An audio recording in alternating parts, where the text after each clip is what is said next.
looking. Curry gets free. Curry puts up a three. Bang! Bang! Hello, everybody, and welcome in to the inaugural episode of Covering the Cup. I'm your host, Calvin Willie, and the plan right now is to kind of be joined by a different guest every single week. But for this first episode, I felt it was very fitting to have my new boss here at BTO Media, Kevin Bunk, join me. So, Kevin, thanks for your time, and I miss you here at school.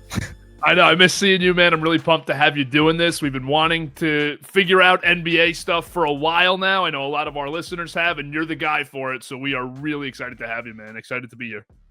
Appreciate it, man. And, before we get started, just a quick overview. As you said, this show is definitely going to be focused mainly on the NBA. We may cover college every once in a while, but certainly an NBA-focused show that is proud to be a part of the BTO network. But after that introduction, let's dive right into things, Kevin. It's going to be there. We're going to start with some title contenders. So there are 5 teams for sure, a top 5 for me, that just kind of outpace everyone else right now. 3 out of the West and 2 out of the East. And it's hard to start anywhere else but the Western Conference and the defending NBA champions with the Oklahoma City Thunder. They had the best record in the NBA last season, 68-14. And they had the second highest net rating of any team in NBA history. So they certainly proved themselves last year as a young team, and they're looking to repeat this year. You think they have a good chance to be the first repeat team in 7 years?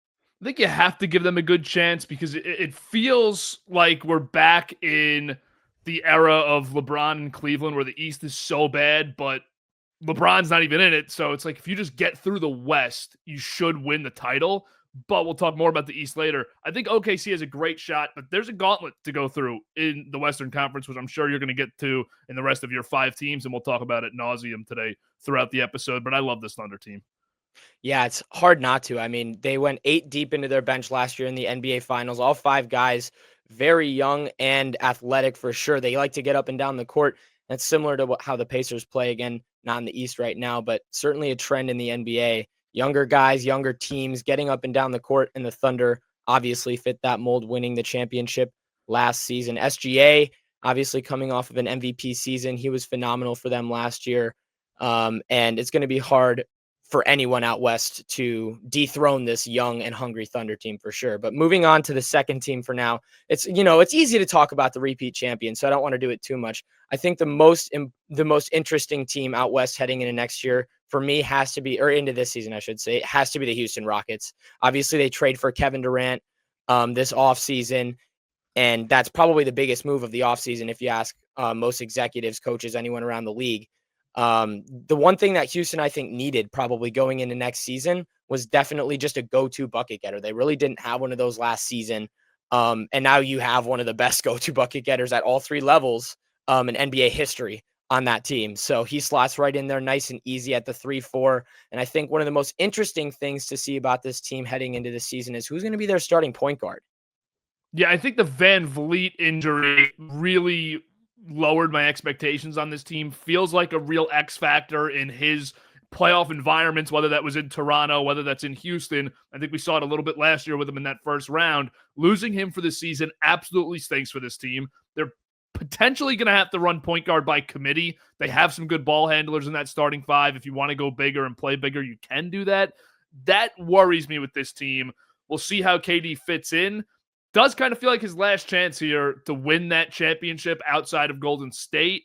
So big pressure on him. You got to see Thompson be even better than he was last year. Can he make that jump, which is going to be tough? I liked the addition of Clint Capella. I liked getting Finney-Smith.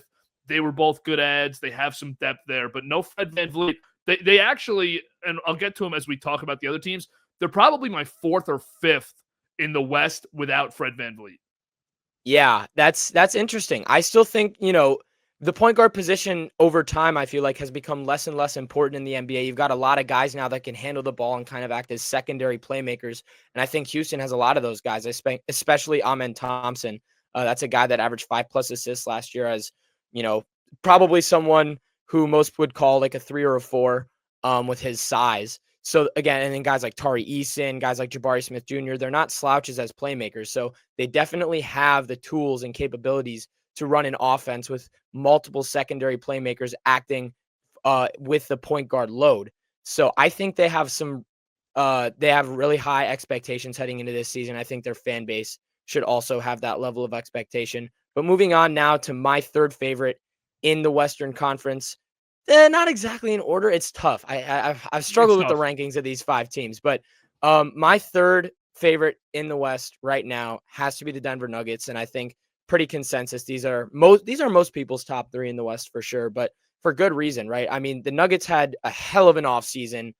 They trade MPJ to Brooklyn. They get Cam Johnson back, and that's probably for me the most underrated move any team made over the summer. Just a huge upgrade. Specifically, when you look at Michael Porter Jr.'s tape, he's very one-dimensional. You know, he likes to come off a staggered screen, shoot a 3. When he tries to work off the dribble, it seems like he's overwhelmed almost. Cam Johnson can do everything, man. He can handle the ball, shoot from all spots beyond the 3-point line, at the rim, in the mid-range, 3-level scorer. And I would argue he's also a better on-ball defender than Michael Porter Jr. So a huge upgrade there for Denver. And that's only the beginning. They also added all kinds of depth. Jonas Valanciunas coming in for Dario Saric, who obviously is way past his prime. Jonas is older as well, but I would argue at this point in their careers, Jonas is the better player. And of course, you're replacing Russell Westbrook with Bruce Brown.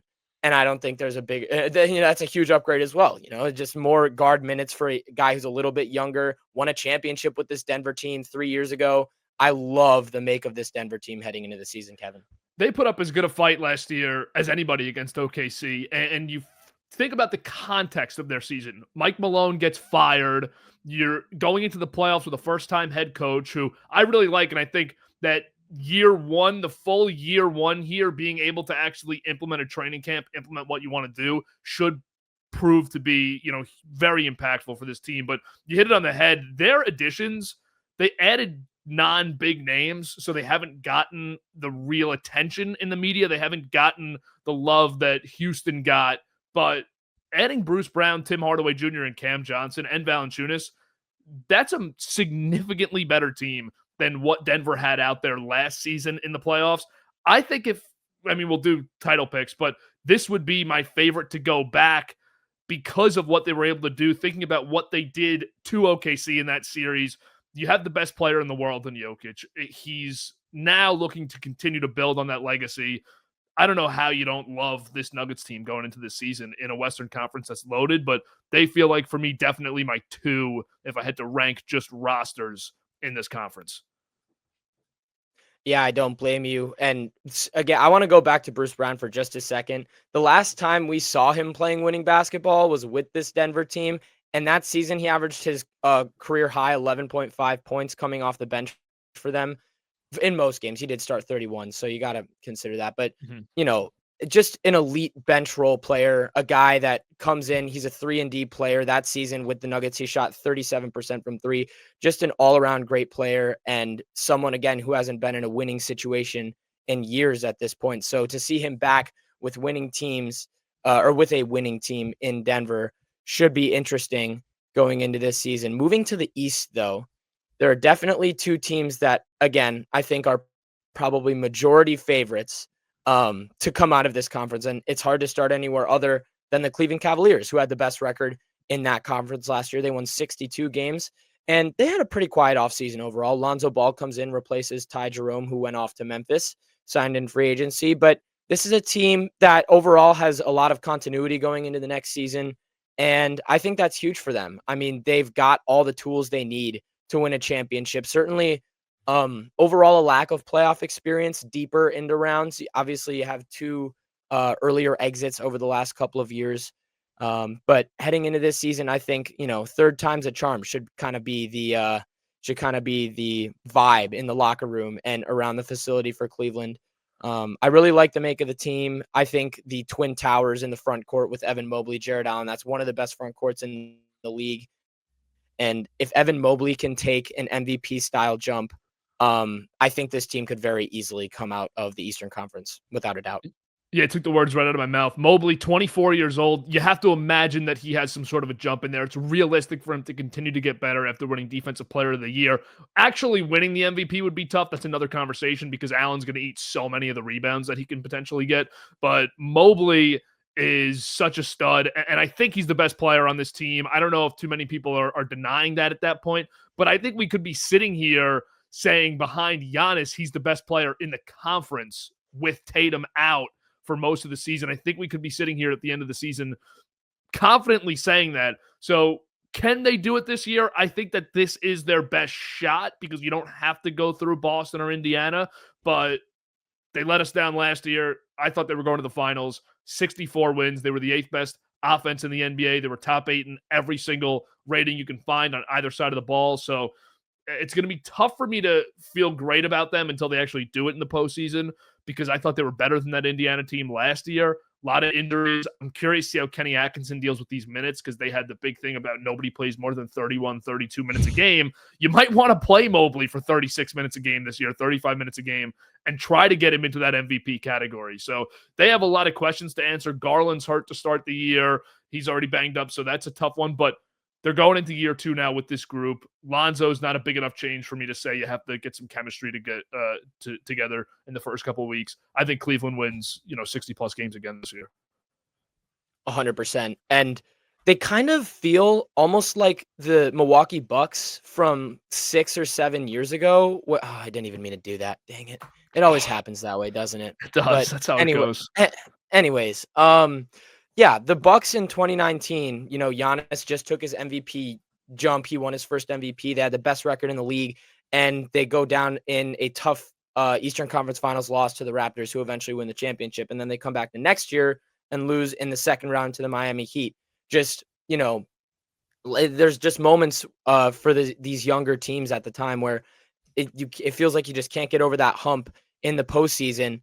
And the third year after Giannis took that MVP jump, they won the championship. And no one on Cleveland right now is at that level. As I said, I think Mobley has a good chance to make a jump.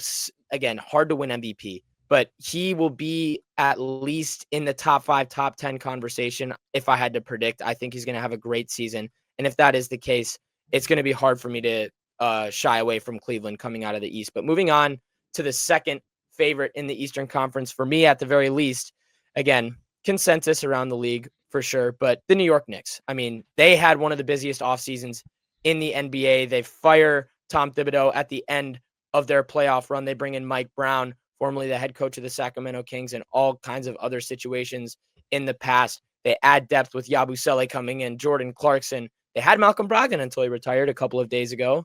Or was that yesterday? I can't even remember at this point. I'm getting my days mixed up. But anyways, 2 days ago now, but still. Yeah. It's been busy. It's hard to keep track. But yeah, I love this Knicks team a lot. Again, that starting 5 is coming back the exact same. I think Mike Brown gives their half-court offense a higher floor than Tom Thibodeau did.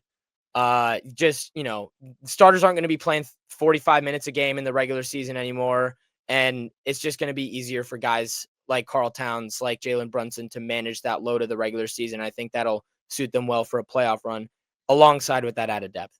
Yeah, I'll give you a pro and a con. Obviously, the depth is a huge bonus. Last year, the Knicks averaged 22 points a game off the bench. It was one of the worst bench units in the entire NBA. And that wasn't really largely in part because the starters played so much. I mean, the bench guys were Cam Payne and Landry Shamet were your 7th and 8th best players with Mitchell Robinson out for most of the year. So the bench was just outright bad, and they didn't play, so that didn't help their numbers.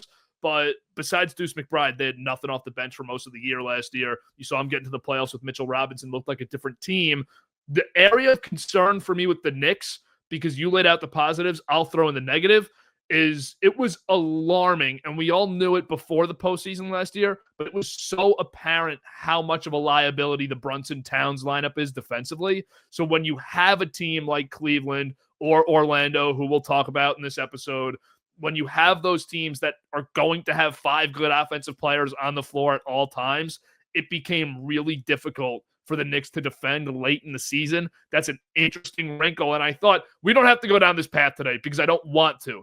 But the interesting aspect of the Giannis to the Knicks trade that's never going to happen is the potential to justify getting out of a Towns contract where you can actually add a capable defender. Because as much as I love Cat, as much as I love Brunson, they were horrible defensively down the stretch last season. curious to see how Mike Brown will handle that, because I didn't think Thibodeau did the best job with it last year.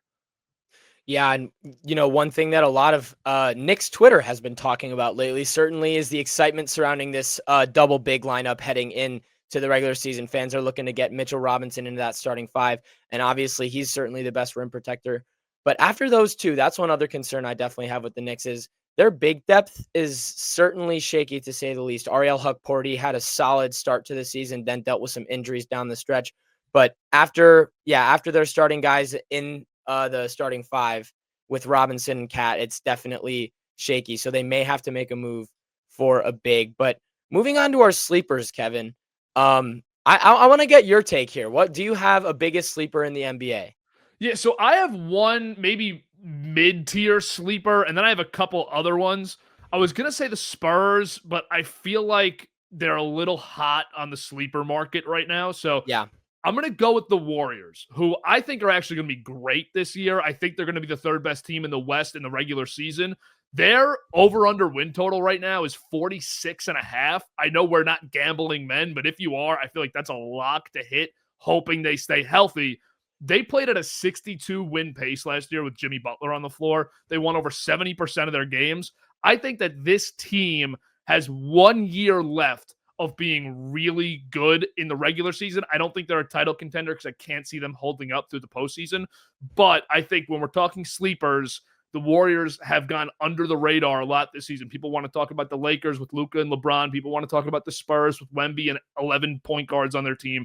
But the Warriors, I think, have a real shot at stunning people and competing for the 1 seed throughout almost the entire regular season.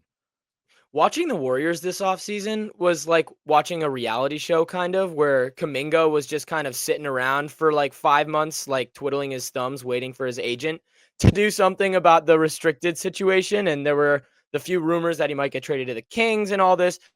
The Warriors were a trip this offseason, but that's definitely besides the point. Third in the West, that's definitely higher than I would have them. I understand they definitely were phenomenal after the deadline last year, as you mentioned, on a 62 win pace, but I struggle with the age. That's what most people are going to tell you is the biggest flaw of this Warriors team. I just see too many little nitpicky or ticky-tack injuries that are going to be affecting this team throughout the regular season.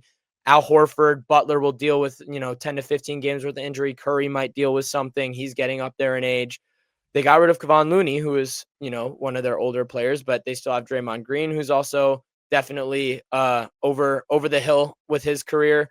Just a lot of guys that are past their prime. And I think that's going to affect the regular season record. And again, just the increasing youth and pace of play in today's NBA. I think that's probably going to hurt the Warriors, but I can certainly understand why you might have them higher in the West than me. The build is certainly intriguing. I really like the Curry and Butler pairing. I think their strengths complement each other better than almost any star pairing in the entire NBA.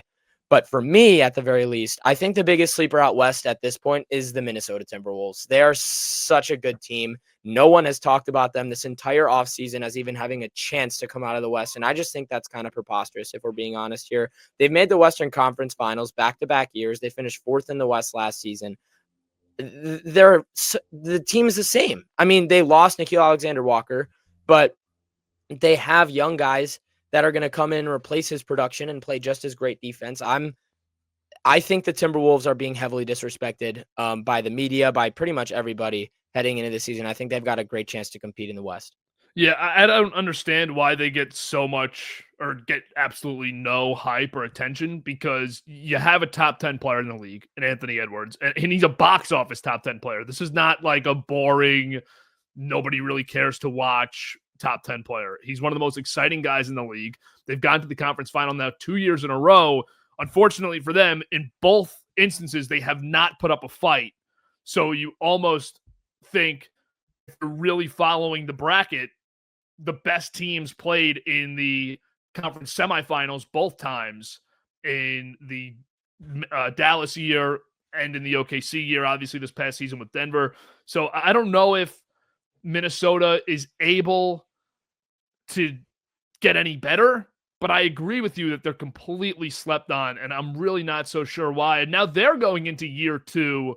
I say this a lot about the Knicks, and it's not just these two teams.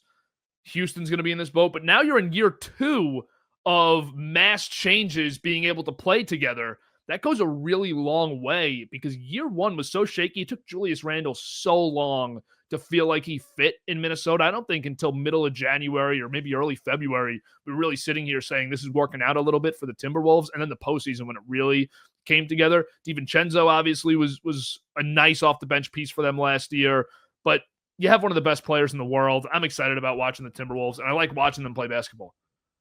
And one guy that I think, we're not at the awards part of the show yet, but one guy that I think has a really good shot to win Most Improved Player this year is Rob Dillingham. I think he's going to take most of that production that Nickeil Alexander-Walker was putting out there for them. I think he's going to get a huge minutes boost, and I'm very excited to see what he does with that. The Timberwolves are very exciting for me. They didn't have a crazy offseason, but as you said, they're just fun to watch. Moving back to the East now. This is my biggest sleeper in the entire NBA, and I bet you know who I'm about to say. But my biggest sleeper in the NBA this year is the Milwaukee Bucks. Giannis Antetokounmpo is still the best player for me in the world. I know that's probably a hot take given that Jokic has won so many MVPs over the last few years, but Giannis does it all. I mean, he does everything on both ends of the floor, and he has the best group of spacing around him that he's probably ever had in his entire career. Again, you might think that's crazy now that Dame's not on the team anymore, but going into this season, Giannis has 5 guys who were on the team last year that shot 40% or higher from deep. Putting shooters around Giannis is basically a recipe for success. We've seen it before. That's what happened during the championship run. Pat Connaughton was a huge part of that 2021 finals run that they went on. He shot over 40% from 3 in the NBA finals. He had guys like Chris Middleton, Brook Lopez spacing the floor for them, and it translated to success. Now you bring in Miles Turner replacing Brook Lopez. He shot almost 40% from 3, just under, so I didn't include him in that group. But 5 guys that shot over 40%, Miles Turner right there as well. Best spacing around Giannis, and that three-point volume is definitely going to go up this year. They're younger, they're faster, they're more athletic than they ever have been in the Giannis era, and I cannot wait to see what Doc Rivers' group has for us this season.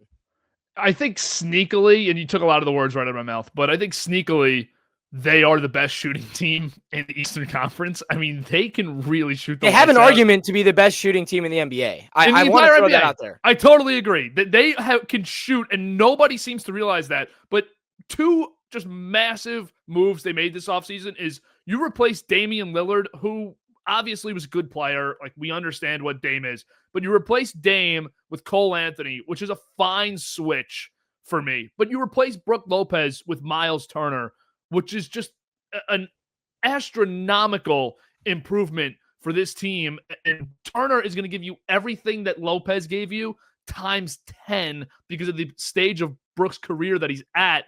I think this Bucks team's really good. I'd pick them 4th or 5th in the conference. And when you have the best player in the conference with a good supporting cast, you absolutely have an opportunity to get through in the postseason. I don't understand why Milwaukee has been forgotten about. Is it because of Doc Rivers? Is it because of the constant coaching situation change and that they've become kind of a messy organization since winning the finals? I get that narrative. But unfortunately for you Bucks fans, the entire offseason nationally has been about where's Giannis going to play next while he's going to be on the team versus this team can win the East. Like, they are that good. Yeah, and I mean, that's been the case every offseason, right? I mean, the media has been trying to get Giannis out of Milwaukee for years at this point. And he's tweeted multiple times over the summer. I think one of his most liked tweets this summer was "Anyone miss Woj?" with multiple question marks at the end. That was pretty funny. But yeah, I mean, this is the best team that the Bucks have built around Giannis. And again, after the Dame trade, I would have told you that was because of the prospect of how that pick and roll would work. Obviously, it didn't work as well as other people were probably expecting. So given that fact, with all the spacing they have and the perimeter defense that people aren't really giving them credit for, AJ Green, who just extended yesterday, congratulations to Derry Bird on that extension. Great perimeter defender. Gary Trent Jr., he's not perfect, but he's definitely pesky. He can get in the passing lanes a lot of the time. And Kevin Porter Jr., man, he is a passing lanes demon. He's going to average probably a steal and a half this year. I love this Bucks team on both ends of the floor, and I think their pace of play is also going to spike with guys like Lopez and Lillard out the door. But that is certainly enough talk about the teams. We're going to switch things over to the awards side of things, where we're going to predict the MVP, most improved, sixth man, coach of the year, defensive player, and rookie of the year. Let's start on the lower part of the ladder. We want to finish with MVP, obviously. And I'll start with my rookie of the year pick. I'm going to go with Trey Johnson of the Washington Wizards. I just think it's a really good situation for Trey. He averaged 20 points a game at Texas last year. He only went there for 1 year before coming in the NBA. So he's certainly a younger guy coming into the league at 19 years old, but he averaged 20 points a game, as I mentioned. He shot over 40% from three on 6 attempts a game. That's high volume for a college player. And again, CJ McCollum's a starting 2 guard heading into the season in Washington. Eventually, I think they're going to phase that out, bring Johnson in, and he's going to get all kinds of opportunity because there really aren't a lot of guys in Washington that are commanding a ton of shots. You've got aging Chris Middleton, aging CJ McCollum. There are young guys like Alex Sarr and Bub Carrington that might want to get shots up. But Trey Johnson is a microwave scorer and a great 3-point shooter. I think he's got a great chance to come home with this award. Yeah, I tried to find a way around Cooper Flagg here. Yeah. And I just tough. couldn't. So I'm going to go the chalk route. I don't even need to explain it. He looks really good in preseason. He's going to run a lot of point guard for them too, which should only inflate his stats early in the year if that's the case. So I'm going to go with Flagg. He just looks like he's one of those rookies. But I like Trey Johnson a lot. I don't think Dylan Harper's going to get the minutes. I think VJ Edgecombe has an outside chance to do it. I don't think Kneppel can do it this year with the Hornets, even though I think he's going to be a good player. So out of those top picks, I do like Trey Johnson to be second for sure, which is not like a hot take. I mean, this is as much talk as it gets. But Cooper Flagg, I just have to make the pick. No, I don't blame you. And I mean, Cooper's definitely in a better situation. The Mavericks have obviously the better roster than the Wizards, and I think that also somewhat plays a part in how voters approach the award. They look at records at least a little bit, more so for MVP than anything else, but at the very least, somewhat for Rookie of the Year. Moving on to Defensive Player of the Year, I think this will probably be our shortest conversation about awards here, Kevin. I think we probably both have the same guy. Victor Wembanyama's a freaking animal, dude. I mean, he is just a problem. And besides the defense, just a quick tangent, I saw a clip from one of their preseason games the other day in Indiana. He just destroyed Isaiah Jackson in the post. He didn't have to fully extend his arm or anything. He just digs his shoulder down, no problem, sends him back probably 10 feet and dunks from basically the free throw line without no run up or anything, just 2-foot dunk jumping forward. And again, not defense, but just he's an alien for a reason. They call him the alien for a reason. He's a freak of nature. He was a shoo-in for the award last year. And then, of course, we got hit with the news that he was, out the rest of the season with blood clots, and that was tragic for him. Glad that he's made the full recovery. But the NBA might not be, because he is going to terrorize this league this year on both ends of the floor, especially defense. I think he has a good chance to average probably 4 blocks a game, potentially something crazy like that with his length, his size. And again, he's a solid perimeter defender as well, moves his feet well for a guy who stands at 7'4". Yeah, he's a defensive matchup nightmare for any team in this league.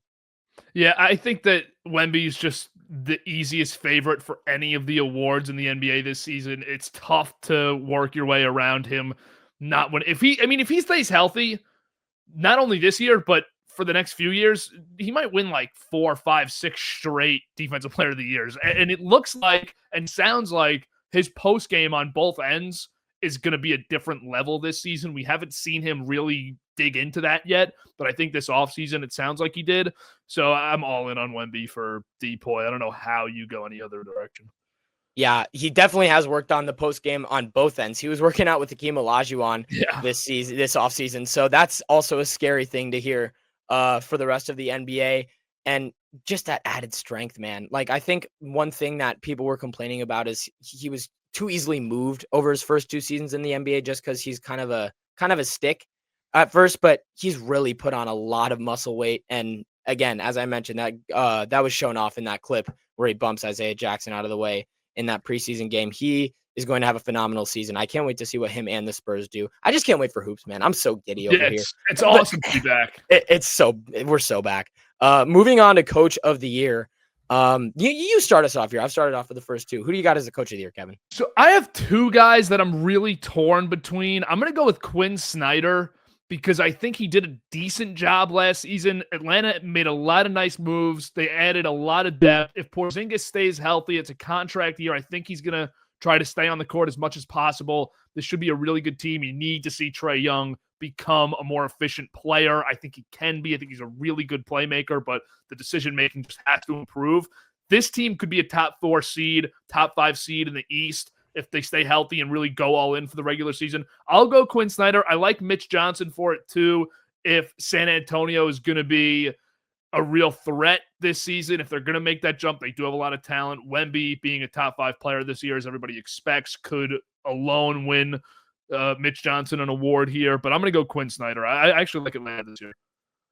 Yeah, I mean, Atlanta's going to be a solid team. I think, as you said, the biggest thing for Atlanta is just staying healthy. I mean, Porzingis missed all of the postseason pretty much last year due to some sort of illness that hasn't really been officially announced of what that was. And as long as he's out, I feel like Atlanta's floor is pretty low just because that floor spacing he provides.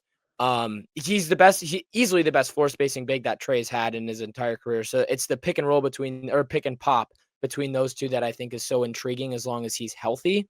And I really like, again, they made some really small moves around the margins, like adding Nickeil Alexander-Walker. That's a move that doesn't get talked about a lot. And I like the build of their team, but if Porzingis can't stay healthy, I think that makes their floor pretty low. And if that's the case, I could see them falling as low as 6th, and maybe even to the play-in in the East. So that's the only reason that I kind of stayed away from Quinn Snyder there. They're also, sorry to cut you off for a second. They're also on the opposite of the Bucks, a very disappointing, as far as projections go, 3-point shooting team. Like, I think because Trae Young is a 3-point shooter and Giannis is not a 3-point shooter, and they're the faces of those teams, people have misconstrued their identities. For Atlanta, I don't think they can shoot the long ball well. I think it could really hurt them this year. Whereas Milwaukee, I think you got to flip that narrative and say that team's going to shoot the lights out. So that is my one big concern aside from the Porzingis injury. But go ahead. No, and I mean, I'm going to go off of that again. I mean, Trae, he's coming off of a very big dip in his 3-point percentage last season. And I think that was certainly what the Hawks took I'm tripping on my words. The Hawks took a really big hit because of that. I mean, Trae's floor spacing is easily their biggest weapon on the offensive end of the floor before Porzingis got there. Now you've got 2 lethal 3-point shooters out there together on the floor. So Trae's ability to, up that percentage is going to be a huge part of whether or not they're successful this season. And especially if he can, keep the range at where he's been his entire career, just a few steps over half court shooting. If you can have Porzingis setting, high screens for him, just 1 or 2 steps over half court, you've got the entire defense scrambling behind them to get the switches and everything set up. So I think that's easily Porzingis' health is the biggest thing for the Hawks to lead to success this season. Mitch Johnson is a very interesting pick as a potential runner-up. I do like that a lot. Obviously, he had a lot of time to learn from Greg Popovich on his coaching staff.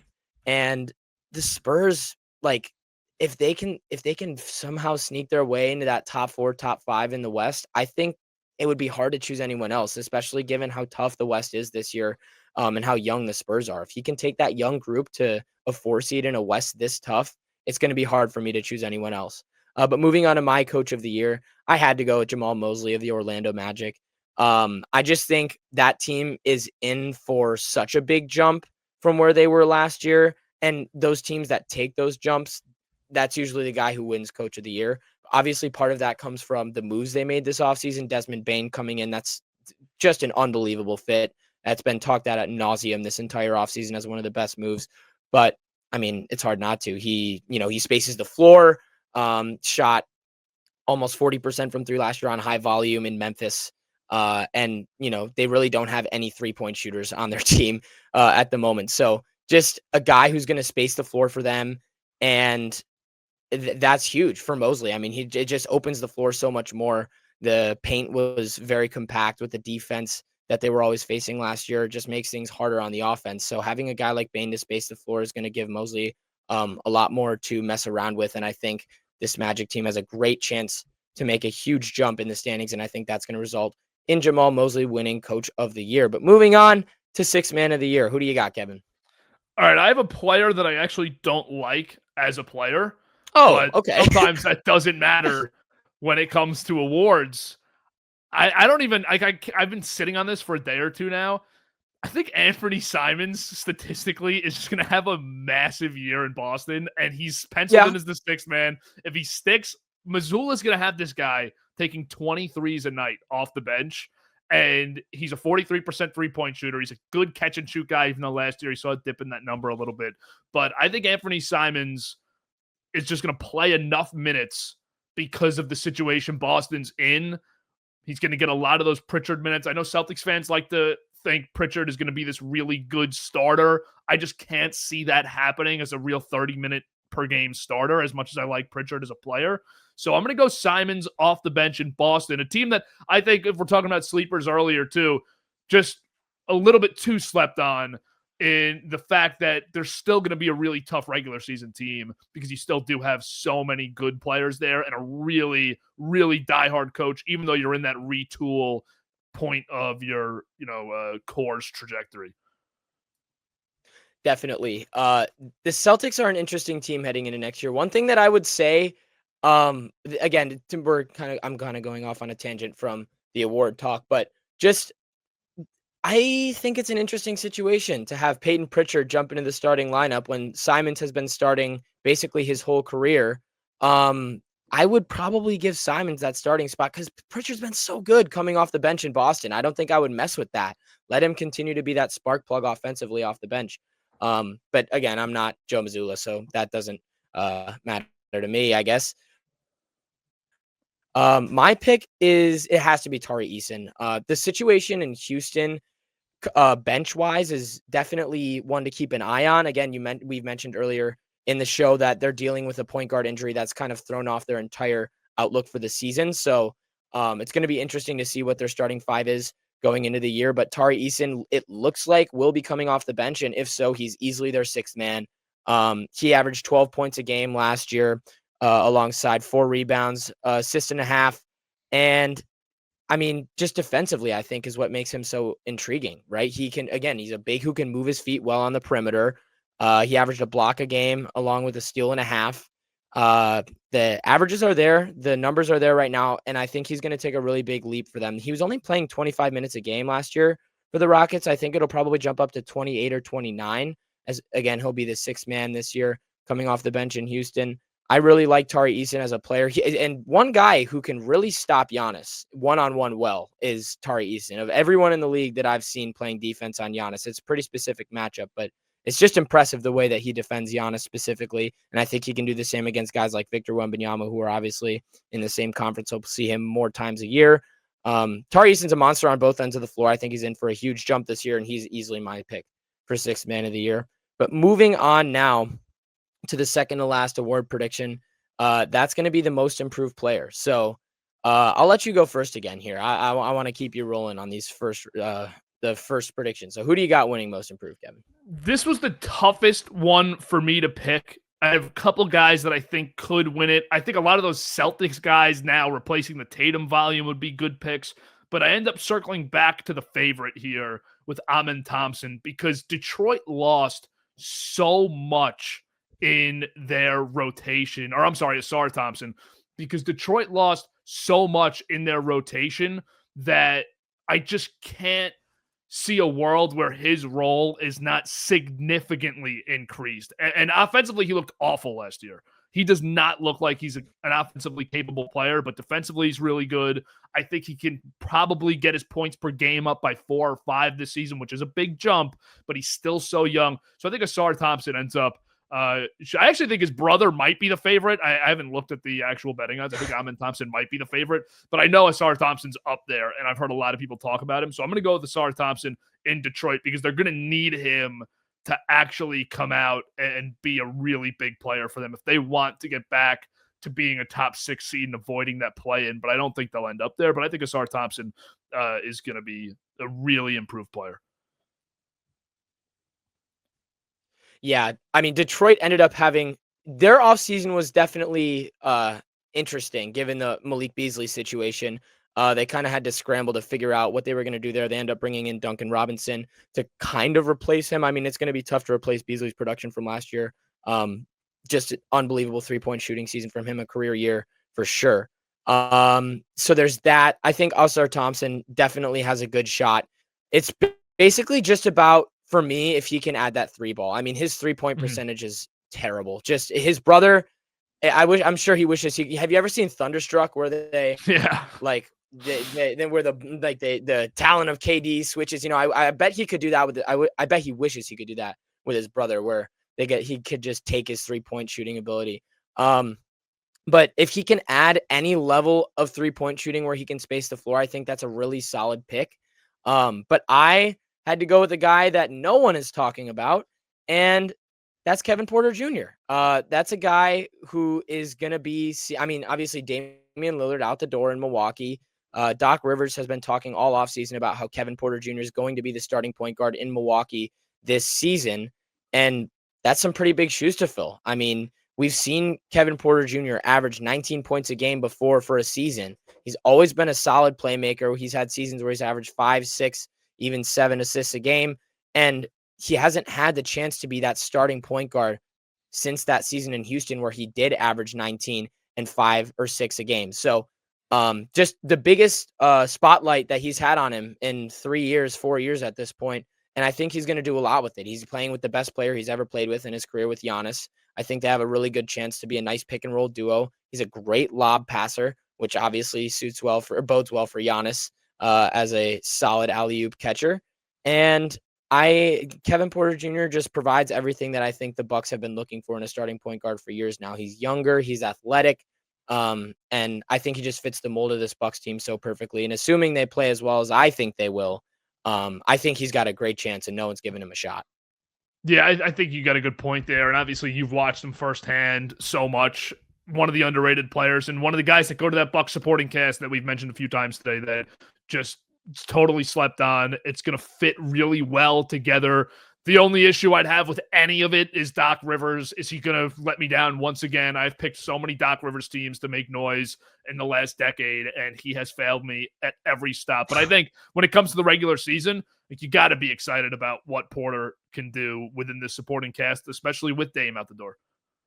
100%. And then, moving on to what everyone's been waiting for in the first episode of Covering the Cup for sure, our MVP predictions. So I'm going to start us off here, and I'm going to go with Giannis because, again, it's another Buck, but I think that, again, depending on how well the Bucks do in this Eastern Conference, it's a weak conference, but the narrative this whole offseason has been that Giannis has to leave Milwaukee because the cast that John Horst has put around him it's not good enough to win a championship. It's not good to be high enough in an Eastern Conference that's very weak.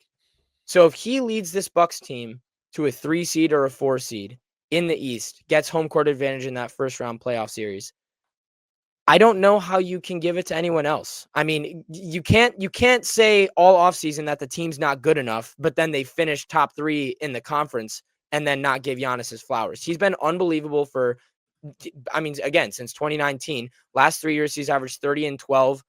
He's the first player to have 3 straight seasons of 30 and 12 ever. He is a monster. And I just think he deserves a lot more respect than he's been getting. And if he can lead the Bucks to a top 3 seed in the East, I don't think there's anyone else in the league that should have a chance.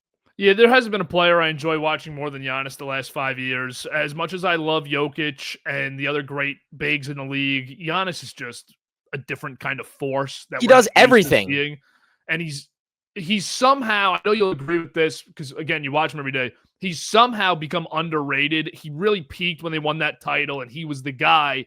And Jokic, rightfully so, has stepped into the mantle of being the consensus #1 player, and he's so great. But Giannis is still at that point where if you told me you wanted him over Jokic, I wouldn't say you're crazy. I wouldn't even argue with you. I'd just be like, okay, that's your preference. He's that great. It's fine.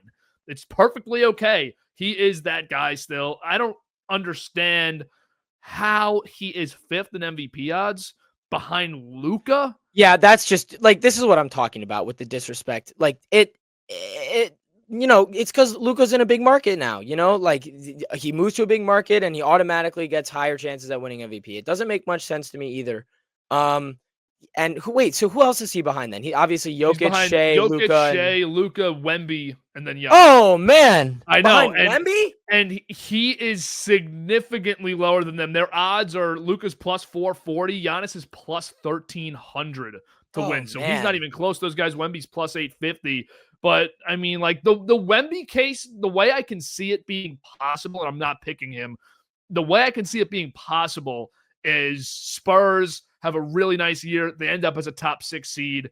He wins DPOY and he averages 2-3 blocks a game and he averages 30 points a game. And you're just like, okay, this guy he's here. Like this is the and I'm not saying that he can't win. Wemby's, again, I think he's in for a huge season and the best of his career. And if the Spurs, as I said, if they're up in that Western Conference at, in the top 4, it's going to be very hard to give it to anyone else, because for a year 3 guy doing that in a Western Conference is tough. I mean, I'm not saying he doesn't have a chance to win, but to put him over Giannis at this point, come on, man. Giannis is a proven guy. I would agree. And Luka, though, is like a guy, I cannot see a scenario where I am sitting here in May saying best player in basketball this year was Luka Doncic. I mean, he was unbelievable. I wouldn't want him over any of these other guys, because even after Giannis, you have Ant's there. I think Ant over 82 games probably projects a little better than Luka, unless skinny Luka is just going to take over the league again. He does look better. I mean, he looks a lot better. I'm not gonna discount that dropping some weight could go a long way for him. But bottom line, you put Giannis behind Luka, it's disrespectful. He shouldn't be behind Wemby either. Shea and Jokic, fine. Giannis should be third. And ESPN also in their preseason rankings had, I think it was Luka also over him, and they had Giannis at 4th best player in the NBA. Just too much disrespect. And I think he's going to wake them up real fast this season. Again, given the situation, the Bucks are going to need Giannis to have the best season of his career if they're going to want to finish top 3 in the East. I could see him averaging somewhere around 34 points a game up there. And, he's already had 12 rebounds a game for the last 3 seasons. I think that has a good chance to go up even higher. Miles Turner's not the greatest rebounding center in the world. That's one of his weaknesses. So Giannis may need to grab even more rebounds. And again, just one of the better playmakers on the team as a whole as well. So I think he's going to have an insane stat line, and he's going to wake people up this year. But anyways, now we're going to move on to our final segment of the show, our NBA Finals prediction. It's always hard to predict who's going to win the NBA Finals in October, but we're going to do our very best, as many other people do at this time of year. So, Kevin, what's your matchup, and who do you got winning? I have Denver and Cleveland in the final. I think that Denver will go back after being absent last year. I think Cleveland will end up getting through the Eastern Conference. I know that a lot of people would have anticipated I say the Knicks, but I think the defensive liability is where I just get too grossed out with Towns and Brunson on the floor in a conference final. I think that will be the conference final, though. But I'll take Cleveland and Denver. I think Denver wins in 6 games.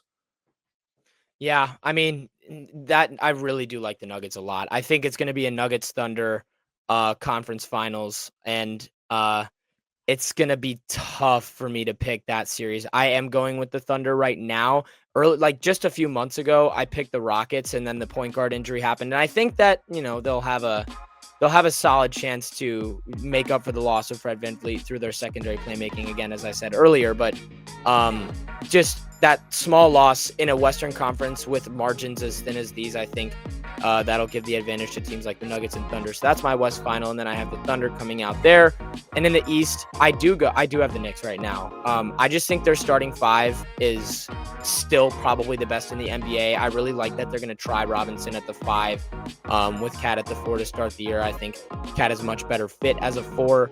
And again, there are certainly those defensive issues, as you mentioned, but I think, James Dolan's going to be looking to make moves all year, right? I think he's going to always be looking to improve this roster in any way that he can. And I think one of those ways is going to be looking for a big that he can add to this rotation and make that defense just a little bit better heading into the postseason. So I'm going to go with the Thunder and Knicks again, assuming that the Knicks do end up making a move for some more big depth. But I do have the Thunder winning in 5. I mean, it's hard for me to choose anyone else. They brought back the same team. They were the second most dominant team in NBA history. They brought back the same roster, and they're getting back Nikola Topic, who again, is a guy that not everyone likes to talk about, but he was out all of last season. He was I think, their first round draft pick last year. And, he was looking solid in preseason before he had a testicular issue that he had to get looked at, which was interesting.